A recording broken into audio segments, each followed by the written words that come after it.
Assalamualaikum warahmatullahi wabarakatuh. Bismillahirrahmanirrahim. Alhamdulillahi rabbil alamin. Wassalatu wassalamu ala asyrafil mursalin Sayyidina wa maulana Muhammad wa ala alihi wa sahbihi ajma'in. Amma ba'd. Ibu-ibu, bapak-bapak dan saudara-saudara sekalian, jamaah salat subuh Masjid At-Taqwa yang dimuliakan Allah Subhanahu wa taala. Alhamdulillah, kita panjatkan syukur kepada Allah Subhanahu wa taala yang pada pagi hari ini atas limpahan rahmat dan nikmatnya kita bisa hadir di masjid salat subuh berjamaah dan sekarang melanjutkannya dengan melakukan kajian subuh. Kita mohon kepada Allah Subhanahu wa taala semoga seluruh rangkaian ibadah kita di pagi hari diterima oleh Allah Subhanahu wa taala. Amin ya rabbal alamin. Bapak dan ibu-ibu, saya masih ingat, saya masih punya hutang belum selesai membahas 6 kewajiban muslim atas muslim yang lain. Seingat saya itu baru terbahas 5 ya, masih ada 1 yang belum terbahas. Maka izinkan saya untuk membahas pagi ini. Ya. Dulu sudah pernah kita sampaikan bahwa seorang muslim terhadap muslim yang lain itu punya 6 kewajiban. Yang pertama, apabila bertemu hendaknya dia menyampaikan salam. Idza laqitahu fasallim alaihi. Yang kedua, wa idza da'aka fa'ajibhu. Kalau ada saudara kita muslim mengundang kita, hendaknya kita menghadirinya, menjawabnya, meresponnya. Yang ketiga, wa idzastansahaka fansahhu. Kalau ada saudara kita muslim meminta kita untuk diberi nasihat, nasihatilah. Yang keempat, wa idza atasa fahamidallah fasammithu.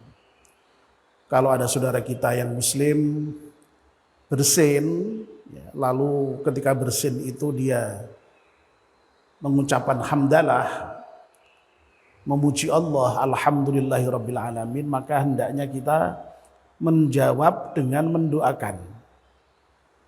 Nah, mendoakannya yarhamukallah.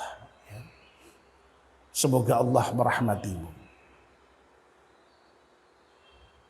Lalu yang kelima, wa idza maridha fa'udhu. Kalau ada saudara kita yang sakit, hendaknya kita menjenguknya. Dan yang keenam, wa idza mata fatba'ahu. Kalau ada saudara kita wafat, iringkan jenazahnya, ikuti jenazahnya. Nah, yang 5 sudah kita bahas ya. Nah, yang terakhir ini kita bahas sekarang ini, yaitu mengiringkan jenazah saudara kita yang wafat. Bapak dan ibu-ibu yang dimuliakan Allah Subhanahu wa taala, sebagaimana yang sudah kita ketahui bersama bahwa secara umum kita sesama muslim ini memang diwajibkan untuk saling tolong-menolong. Ya. Dan yang menarik, tolong-menolong itu sampai ketika ada saudara kita yang wafat. Ya. Tidak hanya ketika masih sama-sama hidup, tapi kalau ada saudara kita yang wafat itu pun kita tolong masih ada kewajiban menolong. Ya. Makanya lalu ada kewajiban kita terhadap jenazah itu kan ya. ada 4 ya kewajiban kita terhadap saudara kita yang wafat itu. Apa saja itu? Yang pertama, memandikan. Ya. Lalu yang kedua, mengkafani. Yang ketiga, mensolatkan. Dan yang keempat, menguburkan. Ya. Ada 4 itu. Ya.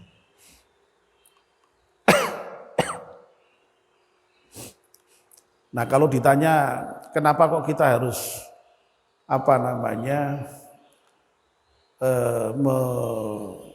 memandikan, mengkafani, mensolatkan ya, dan menguburkan. Ya, soalnya kalau sudah mati nggak bisa mandi sendiri, nggak bisa ya pakai kafan sendiri, nggak bisa sholat, nggak bisa masuk kuburan sendiri. Harus kita bantu, harus kita tolong. Dan pertolongan kita kepada jenazah itu hukumnya wajib. Ya, meskipun wajibnya itu wajib kifayah. Wajib kifayah itu kewajiban komunal, kewajiban kemasyarakatan. Berbeda dengan fardu ain yang sifatnya individual. Kalau kita sholat 5 waktu ini sifatnya fardu ain, fardu yang individual. Maksudnya apa? Secara individu kita wajib melakukan itu. Kalau kita tidak melakukan, dosa kita. Tidak bisa diwakili. Ya. Tanggung jawabnya ada pada diri kita masing-masing. Tapi kalau wajib kifayah itu sifatnya komunal, kemasyarakatan. Artinya apa? Artinya kalau ada sebagian anggota masyarakat itu sudah melakukannya, maka kewajiban anggota yang lain itu gugur. Ya. Jadi kalau ada di antara anggota masyarakat kita ini wafat, ya, lalu Anam dengan yang lain-lain itu kok kemudian sudah bertindak memandikan, mengkafani, lalu kemudian disolatkan, ya, dikuburkan, itu dosa orang RW ini ya sudah gugur itu. Ya, bahkan orang Ngalian, bahkan orang Semarang gugur udah itu. Tapi kalau enggak, ya kita ikut dosa itu. Ya. Yang dosa ya semua orang itu. Nah ini ya. Nah, persoalannya ya Bapak dan Ibu, meskipun toh yang namanya mengurus jenazah itu merupakan wajib kifayah, wajib yang sifatnya komunal, itu bukan berarti lalu kemudian sikap kita itu lalu masa bodoh itu jangan. Jangan lalu kemudian wah yang penting wis ana sing ngurusi. Ya. Nah wis ana sing ngurusi kan berarti aku wis ora dosa. Itu jangan begitu. Ya kita sedapat mungkin ya ikut terlibat di dalam pelaksanaan pengurusan jenazah itu ya pada batas-batas yang kita mampu tentu saja. Ya kalau memandikan itu pastilah mengkafankan itu pastilah membutuhkan keterampilan teknis tertentu dan itu harus terlatih ya. Tidak bisa sembarang orang melakukan itu. Tapi kalau sekedar mensolatkan, mengiringkan jenazah itu, saya kira semua orang bisa. Itu. Ya. Dan ternyata memang, ya, yang namanya takziah, ya, terhadap orang yang meninggal dunia, ya, itu luar biasa memang hikmahnya, manfaatnya. Ya. Bagi banyak pihak, ya. Bagi si yang wafat itu sendiri pasti, ya. Bagi keluarga yang ditinggalkan, ya. Lalu bagi kita sendiri yang bertakziah itu juga luar biasa itu yang namanya takziah itu, pahalanya dan manfaat yang lain. Nah tentu saja bagi komunitas masyarakat itu, ya, nanti akan saya jelaskan meskipun singkat-singkat. Ya. Nah yang pertama untuk si jenazah sendiri, ya. Betapa yang namanya takziah itu penting, ya, apalagi kalau sampai kita mau mensolatkan, ya, jenazah itu, ya, itu luar biasa itu. Semakin banyak yang mensolatkan, yang mendoakan, semakin baik bagi jenazah itu.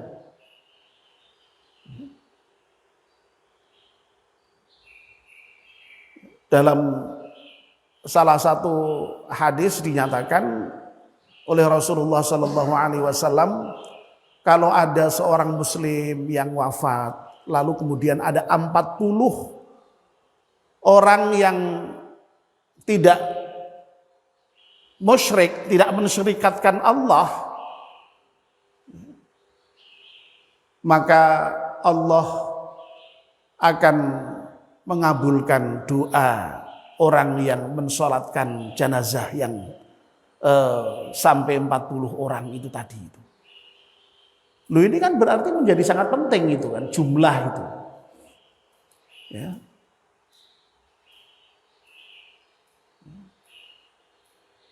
Nah kalau kemudian lalu orang tidak bertakziah, ya, wis ana sing wong siji wis sah kok ya to.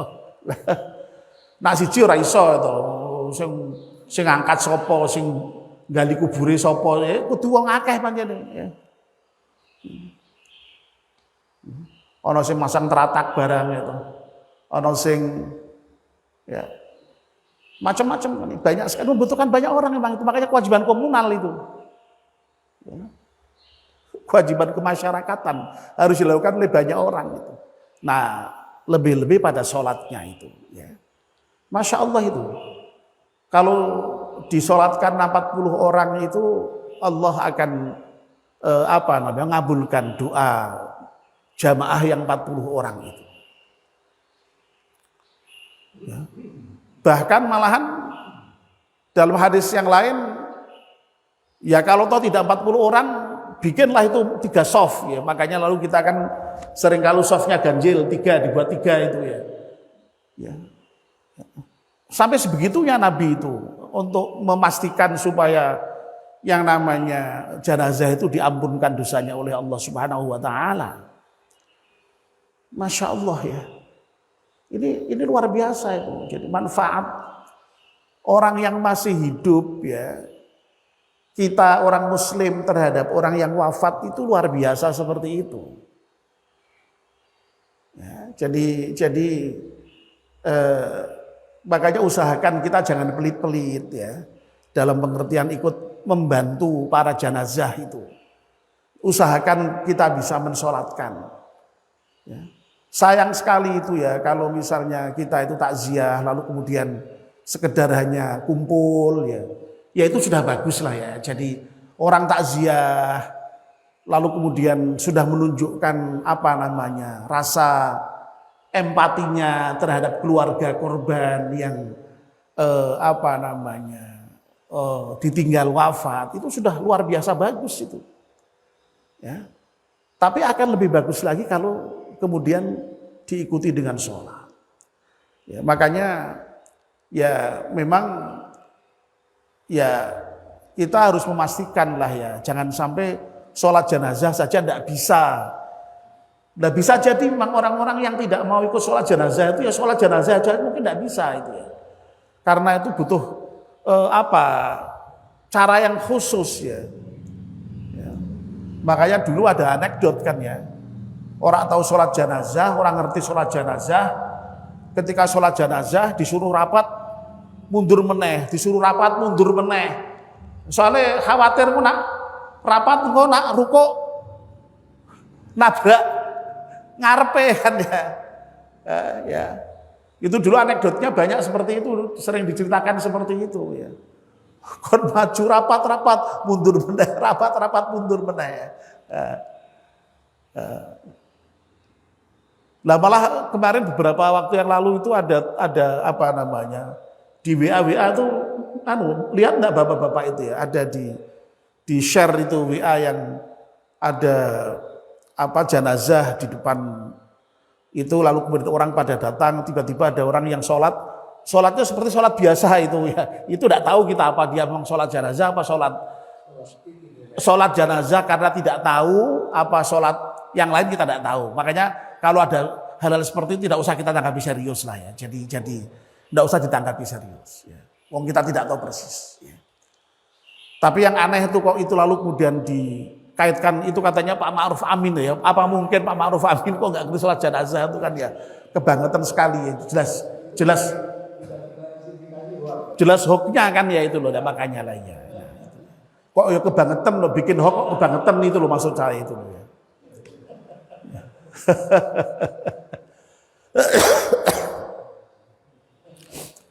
Baik ya. Jadi ya usahakanlah sedapat mungkin kita bisa ikut sholat jenazah itu. Dan alhamdulillah ya tradisi kita di masyarakat kita ini pelaksanaan sholat jenazah itu biasanya diikutkan dengan sholat fardu ya, sehingga ya relatif banyak lah yang ikut sholat jamaah jenazah itu. Belum lagi yang disolatkan di rumah. Ya. Jadi masya Allah ya, ini manfaat bagi orang yang wafat ketika disolatkan oleh 40 orang itu bisa seperti itu. Manfaatnya berdasarkan hadis Nabi Muhammad SAW dalam 2 redaksi yang berbeda tadi itu. Ada yang menyebut jumlahnya 40, ada yang menyebut 3 sof. Nah itu. Nah lalu bagi yang di takziahi keluarganya, itu manfaatnya besar sekali. Ya. Orang yang ditinggal mati, orang-orang yang dicintai itu sedihnya bukan main. Ya.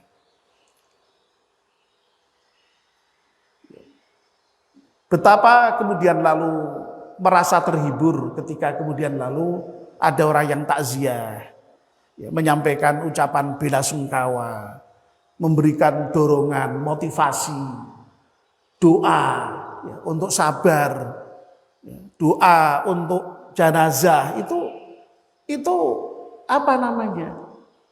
membahagiakan. Meskipun ketika kita datang itu malah nangis seringkali ya, tapi tangisnya itu tangis ya sedih ditinggal keluarga, tapi bahagia ketika dikunjungi orang-orang tertentu itu. Ada orang lain lagi yang merasa dekat, nangis lagi, ya itu dia bisa menyampaikan curhatnya begitu semacam ya itu kepada yang mengunjungi itu. Ya, masya Allah itu ya kebahagiaan di tengah-tengah kesedihan itu. Tapi bayangkan kalau misalnya lalu kemudian tidak ada yang takziah, ya, itu sudah sedih tambah sedih lagi itu.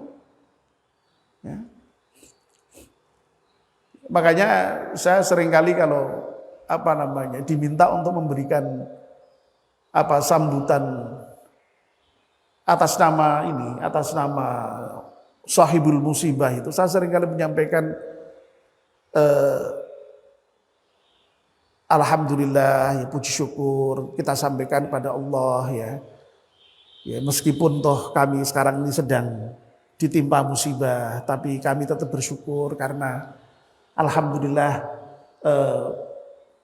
banyak muazzin muazziat yang memberikan rasa bela sungkawanya, empatinya kepada kami sehingga kami ini merasa ya sedikit banyak terkurangilah rasa kesedihan kami ini. Jadi seperti itu saya kira senang itu orang ketika ditakziah itu. Dan takziah sendiri itu memang merupakan penghiburan menghibur agar supaya orang yang ditimpa musibah itu lalu kemudian menjadi kuat, menjadi sabar, menjadi tegar. Ya. Nah makanya saya dulu pernah ya berbicara mengenai takziah secara khusus di dalam salah satu pengajian dalam kerangka kematian itu, memang idealnya yang namanya takziah itu ya bisa mensupport yang ditakziahi itu. Ya lihat konteksnya ya. Kalau misalnya itu kemudian lalu yang wafat itu kepala keluarga ya. Sementara sang ibu ini masih punya katakanlah anak yatim ya. Itu memang ya saya kira tidak cukup lah sekedar hanya datang lalu sabar ya tidak cukup hanya itu mestinya kan ya. Mestinya ya lalu kemudian kita menunjukkan bentuk takziah itu dalam kerangka yang ke depan itu bisa menjadikan si anak itu kuat, ya, keluarga itu kuat, ya, sabar. Ya. Nah makanya kalau kita misalnya sekarang punya panti asuhan ya di yayasan kita itu sebenarnya diantaranya dalam kerangka ini, dalam kerangka untuk menjadikan orang-orang yang lemah itu menjadi kuat ya karena anak-anaknya kemudian kita santuni di panti asuhan itu. Ya. Itu diantaranya saja ya, bisa dengan banyak cara. Nah, tapi intinya sekali lagi takziah itu dalam rangka untuk menghibur dan dengan penghiburan kita itu lalu kemudian yang bersangkutan menjadi sabar dan menjadi kuat. Ya. Nah, mungkin untuk pagi ini sampai di sini dulu saja ya. Nanti besok bisa kita sambung dengan manfaat ya, dan hikmah takziah itu ya. Mengiringkan jenazah itu yang merupakan kewajiban seorang muslim terhadap muslim yang lain itu, terutama dari sisi kita yang mentakziahi apa ya. Nah, yang sudah kita bicarakan baru manfaat bagi jenazahnya dan bagi keluarganya. Insya Allah untuk besok pagi kita teruskan dengan membicarakan manfaat bagi kita sendiri yang bertakziah dan juga bagi masyarakat secara keseluruhan. Mudah-mudahan kita masih diberi kesehatan oleh Allah Subhanahu wa taala dan bisa hadir ke masjid besok pagi. Amin ya rabbal alamin. Mari kita akhiri kajian pagi kita ini dengan berdoa bersama-sama. Bismillahirrahmanirrahim. Wal 'ashri innal insana lafi khusrin illa alladzina amanu wa 'amilus salihati wa tawassaw bil haqqi wa tawassaw bis sabr. Subhanakallahumma bihamdika asyhadu an la ilaha illa anta astaghfiruka wa atubu ilaik. Wassalamualaikum warahmatullahi wabarakatuh.